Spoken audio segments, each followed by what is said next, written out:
A lot of times when I'm talking to clients, I ask this question. It's one of my favorite questions, really.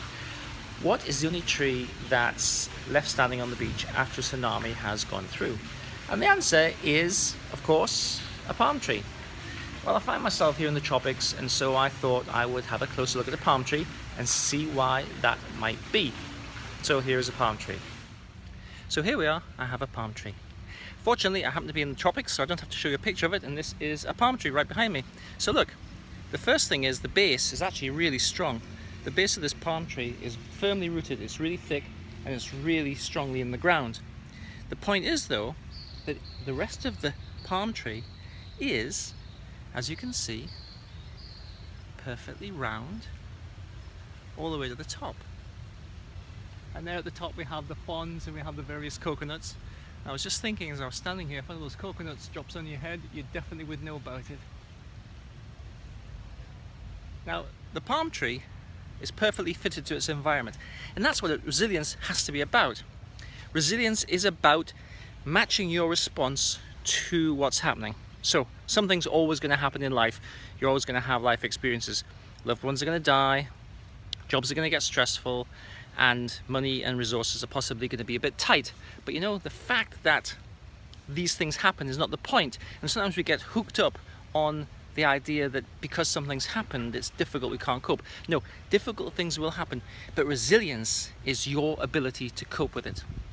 So this palm tree and these other palm trees that you see here behind me are all designed for the environment that they're in. Now, human beings are not necessarily fantastically designed for the environment that we're in. The reason being, of course, because human beings really, well, you know, we were developed, if you like, about several 100,000 years ago, long before we had the modern technological life, the stressful life events that we have now. In the olden days, the most stressful thing that would happen, that you get chased by a lion or something like that. So we're not necessarily perfectly fitted to the technological kind of high stress life that we live in right now, but nevertheless we can develop resilience. Now, we all have resilience, and sometimes we kind of own it and we can access it, and sometimes we don't own it so much and we have difficulty accessing it. And so what I'd like to do is to help you to regain or to strengthen your resilience. And it's quite simple. We have a comfort zone, and I've spoken about this in many of my films.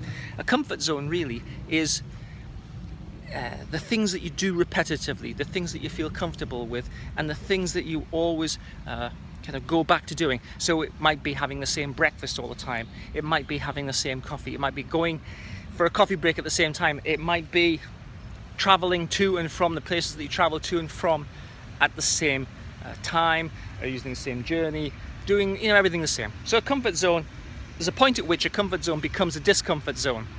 And what we want to do is we want to stretch your comfort zone. So here's the activity. It's dead simple, really. Every day, do one thing different from the way that you normally do it. So every day, do one thing different. And what I'd like you to do is to take a note of it and to write it down so that you're keeping track, okay?